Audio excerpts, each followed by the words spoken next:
ये है गणा एकेडमी के managing director professor Milind Pagdhare. ये IIT JEE क्वालिफाइड और बाय एजुकेशन इलेक्ट्रॉनिक इंजीनियर है। बाय प्रोफेशन इन्होंने एम्बेडेड टेक्नोलॉजी बेस्ड अलग अलग कॉर्पोरेट कंपनीज में as a research and development engineer के रूप में अपने करियर की शुरुआत करके project manager and project consultant के रूप में काम किया है। पर टीचिंग की हॉबी के कारण पिछले 22-23 साल से स्टूडेंट्स को स्किलफुल और कंसेप्ट बेस्ड एजुकेशन दे रहे हैं तथा as a visiting professor engineering college में C++ आदि प्रोग्रामिंग लैंग्वेज भी इन्होंने पढ़ाए हैं। इनकी मैथ्स और फिजिक्स सब्जेक्ट में स्पेशलिटी है। गणा एकेडमी मुंबई, पालघर, बोईसर क्षेत्र में कोचिंग क्लासेस चलाती है।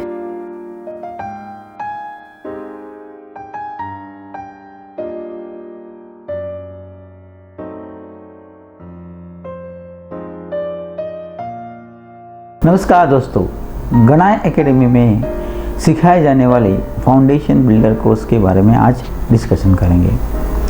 फाउंडेशन बिल्डर कोर्स में अलग अलग एंट्रेंस एग्ज़ाम्स और कॉम्पिटिटिव एग्ज़ाम्स को टॉप करने के लिए ज़रूरी कॉन्सेप्ट और टेक्निकल स्किल का फाउंडेशन डेवलप कराया जाता है।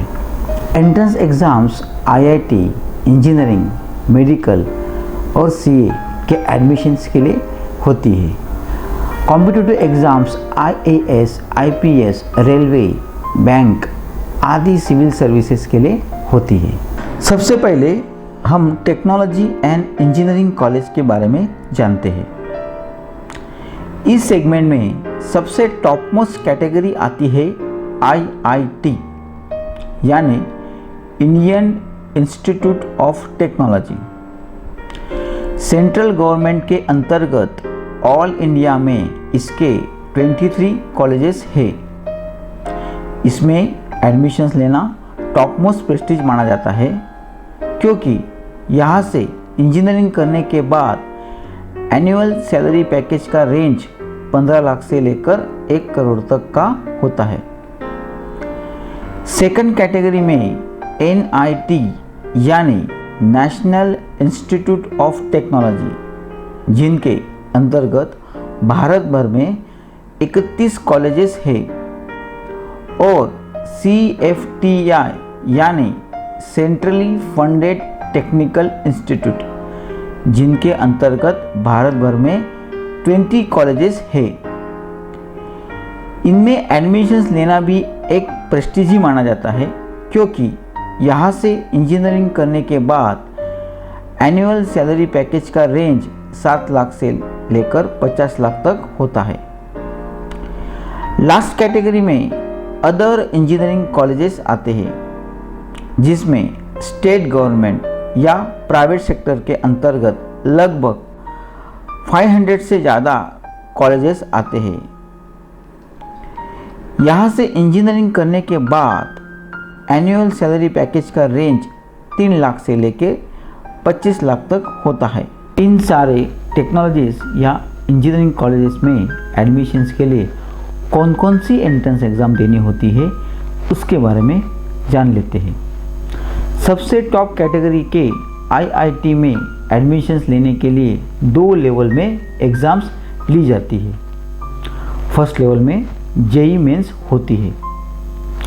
JEE मेंस यह फर्स्ट लेवल की एग्ज़ाम क्वालिफाई करने के बाद ही सेकंड लेवल की JEE एडवांस एग्ज़ाम्स देनी होती है। ये दोनों लेवल की एग्ज़ाम्स NCERT या CBSE बोर्ड के 11th 12th साइंस के PCM इन 3 सब्जेक्ट पर होती है। इस एग्ज़ाम में नेगेटिव मार्किंग स्कीम होती है, जिसमें रॉन्ग आंसर के लिए 1/4 मार्क्स कट किए जाते हैं।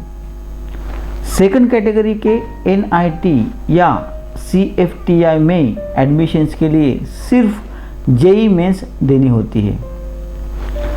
अदर इंजीनियरिंग कॉलेजेस के लिए 2 एंट्रेंस एग्ज़ाम में से कोई भी एक एंट्रेंस एग्ज़ाम्स कंसिडर किए जाते हैं, एक जेईई मेंस और दूसरी सीईटी यानी common entrance test. JEE mains के मार्क्स ऑल इंडिया के किसी भी स्टेट गवर्नमेंट या प्राइवेट कॉलेजेस में एडमिशन्स के लिए कंसिडर किए जाते हैं, परंतु सीईटी एग्ज़ाम्स हर स्टेट की अलग अलग होती है, जिसके मार्क्स उसी स्टेट या राज्यों के लिए गवर्नमेंट या प्राइवेट कॉलेजेस के एडमिशन्स के लिए कंसिडर होते हैं।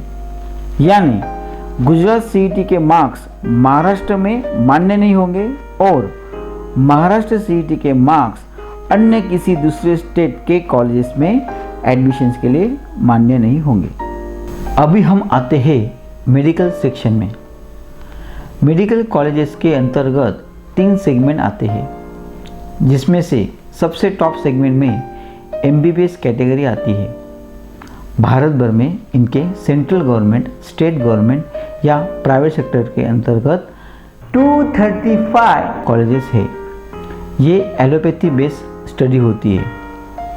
सेंट्रल गवर्नमेंट अंडरटेकिंग एम्स यानी all India institute of medical science के 9 कॉलेजेस है। इस कैटेगरी में मेडिकल की पढ़ाई करना सबसे टॉप प्रेस्टीज माना जाता है। सेकेंड कैटेगरी में BAMS यानी bachelor in Ayurvedic medical science के कॉलेजेस आते हैं, जिनके भारत भर में लगभग 387 कॉलेजेस है। ये भारतीय आयुर्वेदिक के बेस पर पढ़ाई होती है। थर्ड कैटेगरी में BHMS यानी bachelor in homeopathy medical science के कॉलेजेस आते हैं, जिनके भारत भर में 229 कॉलेजेस है। ये होम्योपैथी बेस्ड पढ़ाई होती है। इन तीनों कैटेगरी के कॉलेजेस में एडमिशन्स के लिए ऑल इंडिया लेवल पर एक ही एंट्रेंस एग्ज़ाम्स होती है और वो एंट्रेंस एग्ज़ाम नीट यानी national eligibility cum entrance test होती है, जो NCERT या CBSE बोर्ड के 11-12 साइंस के PCB इन 3 सब्जेक्ट के बेस पर होती है। यह एंट्रेंस एग्ज़ाम भी जेईई मेंस की तरह नेगेटिव मार्किंग स्कीम्स बेस पर ऑब्जेक्टिव फॉर्म में होती है। ये सारे एंट्रेंस एग्ज़ाम की तैयारी हमारे गणा एकेडमी में स्टैंडर्ड 6 से फाउंडेशन बिल्डर कोर्स में कराए जाते हैं, ताकि एंट्रेंस एग्ज़ाम को टॉप करने के लिए लगने वाले 80% तक के कॉन्सेप्ट और टेक्निकल स्किल 10 स्टैंडर्ड आते आते क्लियर तथा स्ट्रॉन्ग किए जाते हैं। बाकी बचा 20% तक का कॉन्सेप्ट और टेक्निकल स्किल 11-12 स्टैंडर्ड के 2 सालों में सिखाए जाते हैं, जिससे स्टूडेंट को सेल्फ प्रैक्टिस के लिए ज़्यादा से ज़्यादा समय मिलता है और वो टॉप मेरिट से टॉप कैटेगरी के अच्छे कॉलेज में एडमिशन्स ले सकता है। गणा एकेडमी के फाउंडेशन बिल्डर कोर्स में कॉन्सेप्ट और टेक्निकल स्किल डीपली इम्प्रूव कराए जाते हैं, जिसका फ़ायदा स्टूडेंट को एंट्रेंस एग्ज़ाम के साथ साथ UPSC, MPSC, बैंक, रेलवे आदि सिविल सर्विसेज के कॉम्पिटिटिव एग्ज़ाम्स के माध्यम से IAS, IPS टॉप मैनेजर्स के सिलेक्शन में तथा बिजनेस मैनेजमेंट, राजनीति, वकीली और मीडिया में भी काम आता है, जिससे स्टूडेंट किसी भी क्षेत्र में स्किलफुल और डेडिकेशन से काम करके अपना तथा अपने देश का विकास कर सकता है। गणा एकेडमी के फाउंडेशन बिल्डर कोर्स में साइंस और मैथ्स के कॉन्सेप्ट और टेक्निकल स्किल कैसे सिखाते उसका डेमो लेक्चर आप देख सकते हैं। एंट्रेंस एग्ज़ाम्स और स्कूल या कॉलेज एग्ज़ाम्स में क्या क्या डिफरेंस होता है, इस पर हम विचार करते हैं। एंट्रेंस एग्ज़ाम में 100% तक ऑब्जेक्टिव यानी मल्टीपल चॉइस के क्वेश्चंस आते हैं। क्वेश्चन पेपर में आपको क्वेश्चंस दिए जाते हैं, जिसके 4 अलग अलग ऑप्शंस होते हैं A, B, C, D, और जिसमें से एक आंसर करेक्ट होता है और वो करेक्ट आंसर आपको आंसर शीट यानी OMR आंसर शीट में क्वेश्चंस के 4 ऑप्शंस होते हैं जो सर्कल में दिए होते हैं। जिस क्वेश्चन का कोई आंसर यानी ऑप्शन करेक्ट होता है, उसके अगेंस्ट वो ऑप्शन को आपको डार्क सर्कल करना है। जैसे एग्जाम्पल, अगर आपका क्वेश्चन नंबर 6 है और उसका आंसर ऑप्शन नंबर बी है, तो आपको बी में यानी बी के लिए आपको ऐसा ब्लैक कलर का यानी पेंसिल से डार्कन करना होता। स्कूल और कॉलेज के एग्जाम में लगभग 90% तक क्वेश्चंस डिस्क्रिप्टिव और लगभग 10% तक के क्वेश्चंस ऑब्जेक्टिव या वन सेंटेंस फॉर्म में होते हैं। और वो क्वेश्चंस और उसका descriptive type answers. Entrance exam में एक चैप्टर में ऑन एन एवरेज 5 कॉन्सेप्ट या टॉपिक होते हैं। स्कूल और कॉलेज सेक्शन के एग्ज़ाम के लिए भी एक चैप्टर में 5 कॉन्सेप्ट या टॉपिक होते हैं। एंट्रेंस एग्ज़ाम के एक कॉन्सेप्ट में लगभग लाखों ऑब्जेक्टिव क्वेश्चंस बनाए जा सकते हैं, परंतु स्कूल या कॉलेज के एग्ज़ाम में एक कॉन्सेप्ट में 4 या 5 क्वेश्चंस ही बनते हैं। एंट्रेंस एग्ज़ाम में ऑल सब्जेक्ट के क्वेश्चंस एक ही पेपर में पूछे जाते हैं, परंतु स्कूल या कॉलेज के एग्ज़ाम में एक दिन में लगभग एक ही सब्जेक्ट का पेपर होता है। एंट्रेंस एग्ज़ाम में सभी सब्जेक्ट मिलाकर 600 से ज़्यादा कॉन्सेप्ट पर करोड़ों क्वेश्चंस बनाए जा सकते हैं। इसलिए एंट्रेंस एग्ज़ाम में रट्टा मारने का कोई भी चांस नहीं होता, जिसके कारण एंट्रेंस एग्ज़ाम में कॉन्सेप्ट और टेक्निकल स्किल का महत्व बहुत होता है, जिसके कारण एंट्रेंस एग्ज़ाम में कोई भी क्वेश्चंस रिपीट नहीं होता। इसके उल्टा स्कूल तथा कॉलेज के एग्ज़ाम में एक ही सब्जेक्ट में लगभग 100 ही क्वेश्चंस बनाए जाते हैं, जिसके कारण वो क्वेश्चंस एग्ज़ाम में रिपीट होते हैं, जिससे रट्टा मारने की संभावना 100% बढ़ती है। जिसकी वजह से स्कूल या कॉलेज के एग्ज़ाम में कॉन्सेप्ट और टेक्निकल स्किल का ज़्यादा महत्व नहीं होता।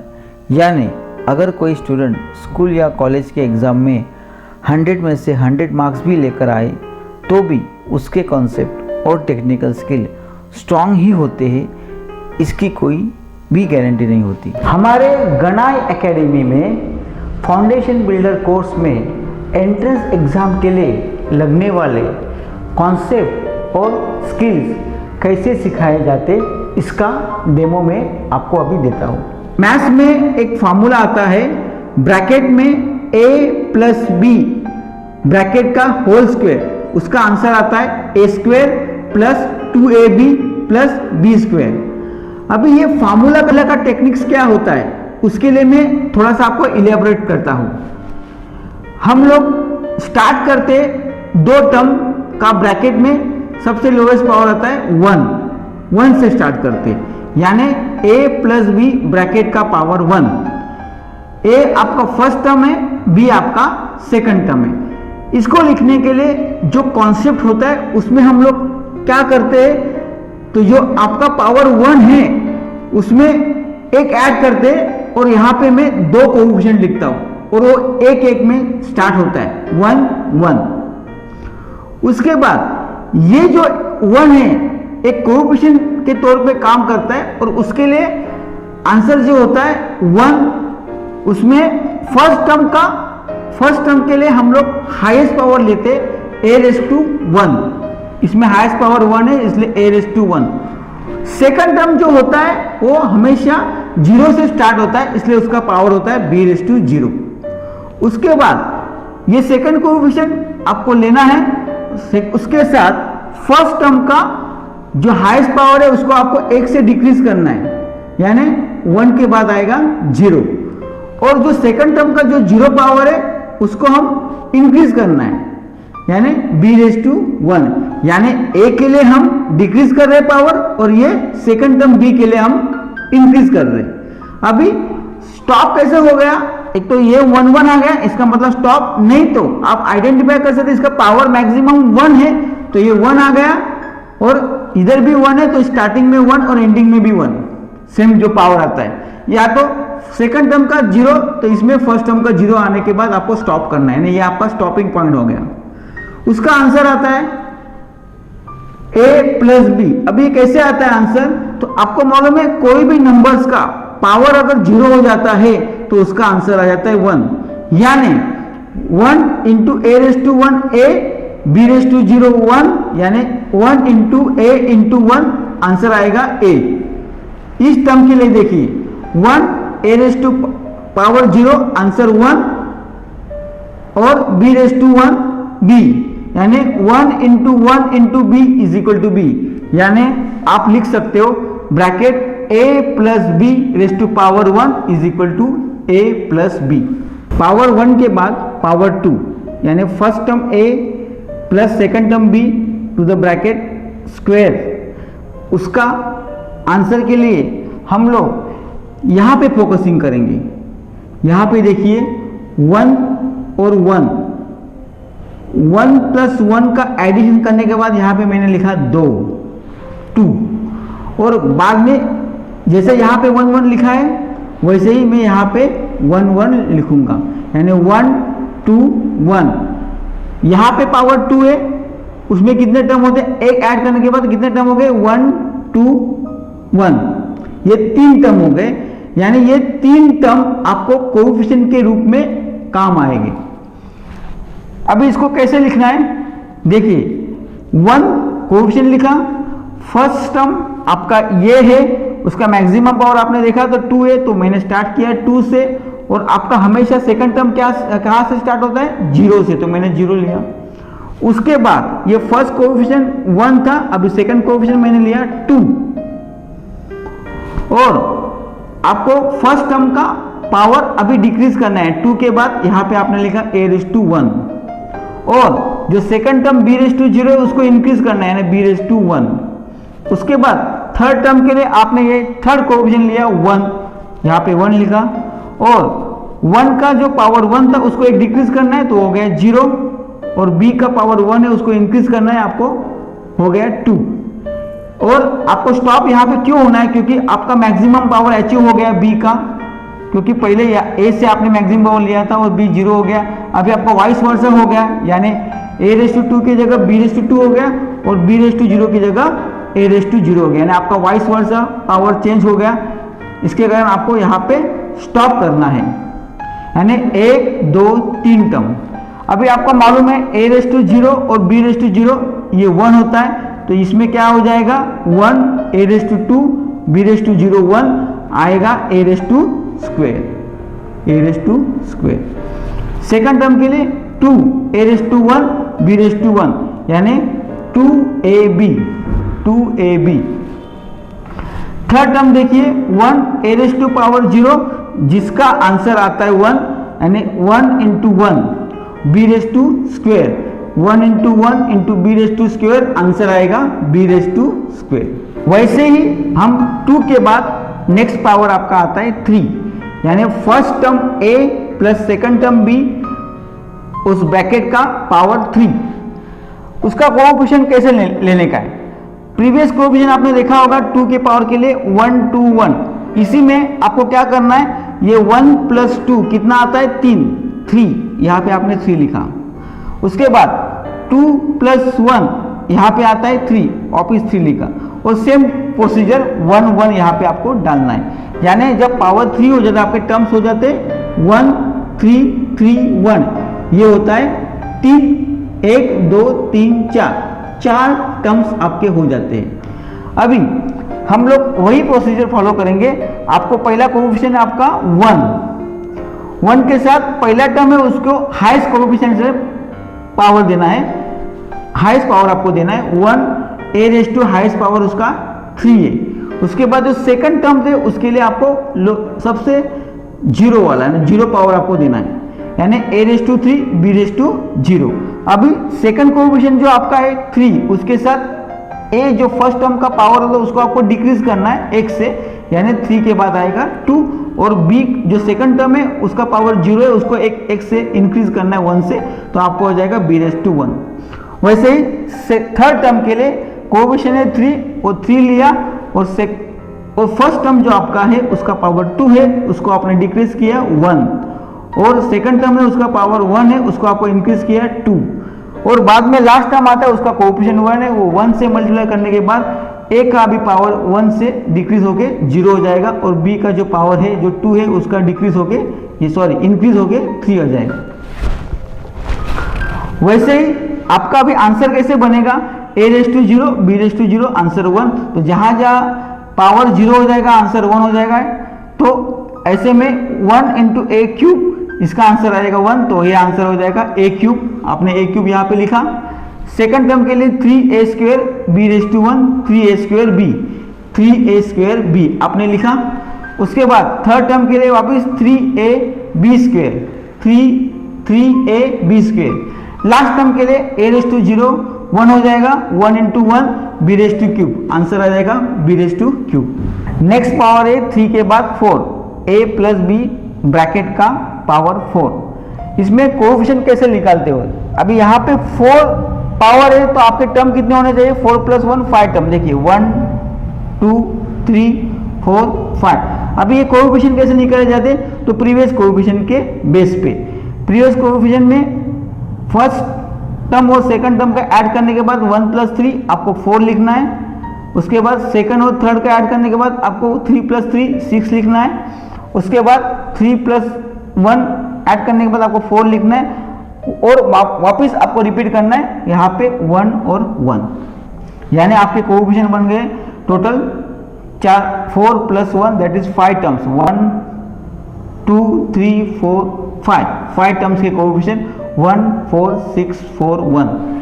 अगर इसी हिसाब से हम लोग जाएंगे तो आपका आंसर बनता है 1 यानी 1 इंटू ए रेस टू 4, उसके बाद 4 into a raise to cube into b plus 6 into a raise to square into b square then 4 a raise to b cube, उसके बाद 1 इंटू बी रेस टू 4, ये आपका answer. इसी तरह से आप a plus b to the power 5 और a plus b to the power 6 ऐसे करके आप n पावर तक आप आंसर्स निकाल सकते हो, यानी एक कॉन्सेप्ट के बेस पे आपके सारे आंसर आ गए, यानी बिना बाहर करके आप n नंबर तक के फार्मूले निकाल सकते हो।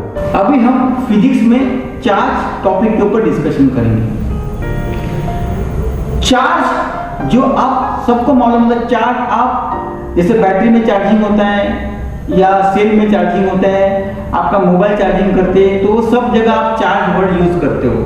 तो वही चार्ज का हम लोग एक कॉन्सेप्ट देखेंगे, चार्ज क्या होता है। चार्ज में आपने जैसा देखा जाएगा वहां पे 2 चार्जेस होते हैं, पॉजिटिव चार्ज और नेगेटिव चार्ज।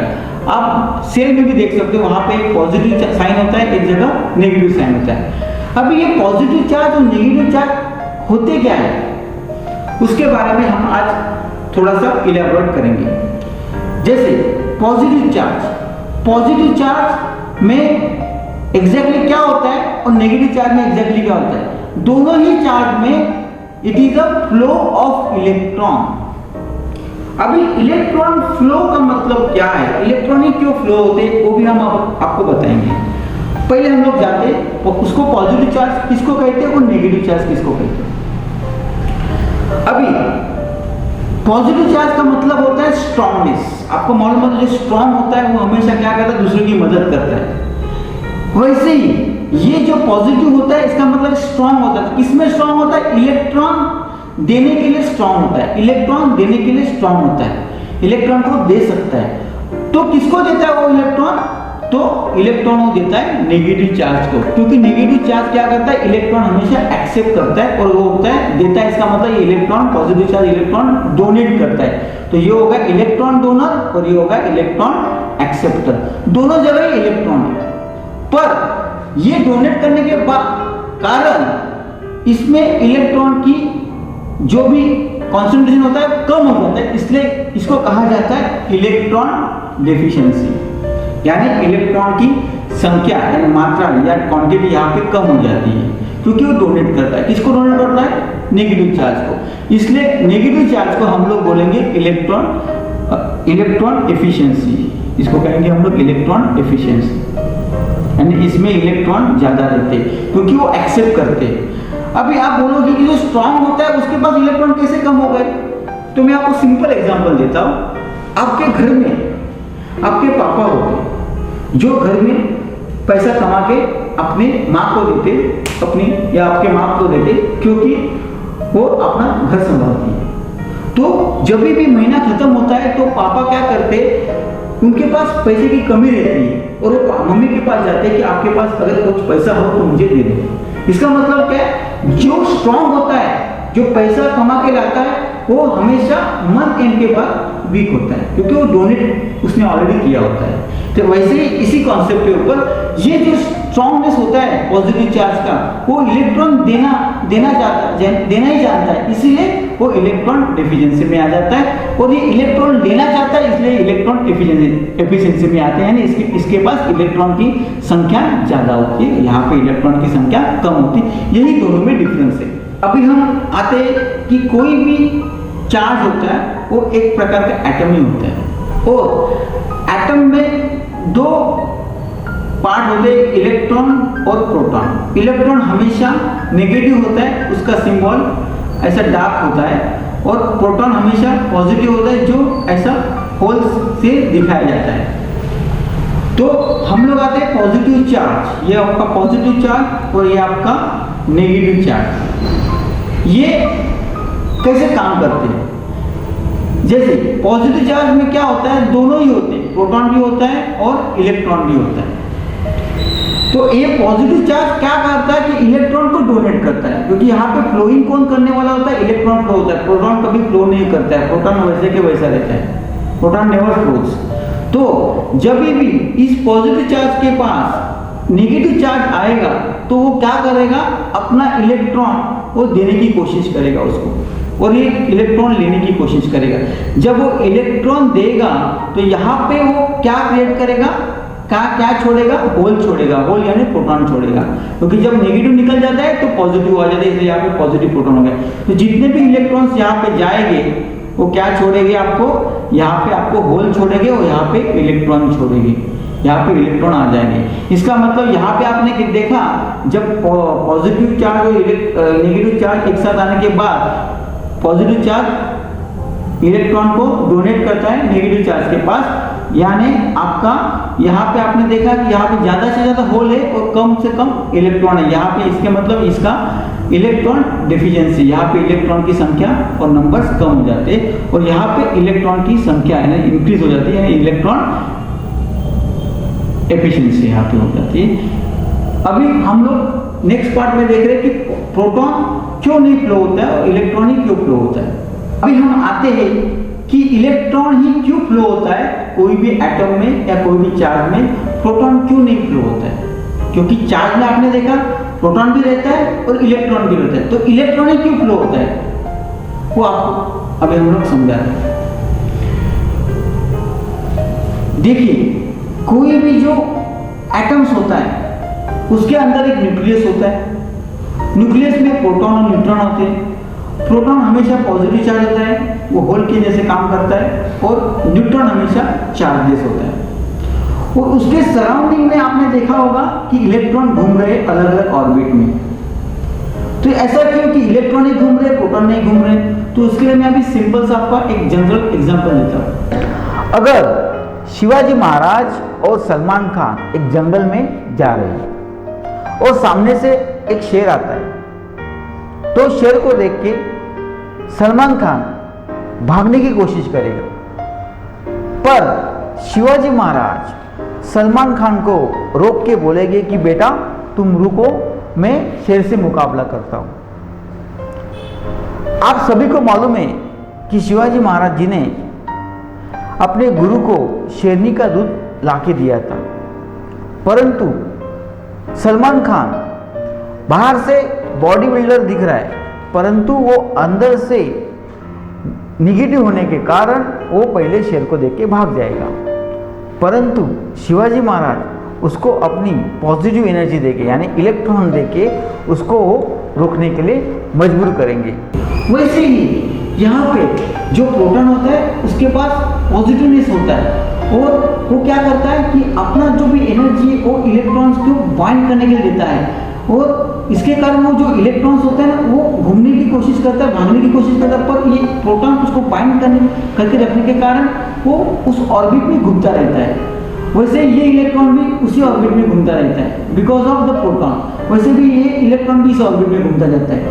यही सेम का सेम कॉन्सेप्ट आपके सोलर सिस्टम में होता है, जहाँ पे एक सन एक पॉजिटिव एनर्जी के तौर पे काम करता है और जो प्लैनेट उसके सराउंडिंग में घूमते हैं वो इलेक्ट्रॉन के जैसे काम करते हैं, क्योंकि वो जो एनर्जी लेते हैं ये सन से लेते हैं। यानी ये हो गए इलेक्ट्रॉन और ये हो गए प्रोटॉन। यानी सन पॉजिटिव एनर्जी देता है और बाकी के प्लैनेट्स क्या होते हैं, इलेक्ट्रॉन के जैसे काम करता है।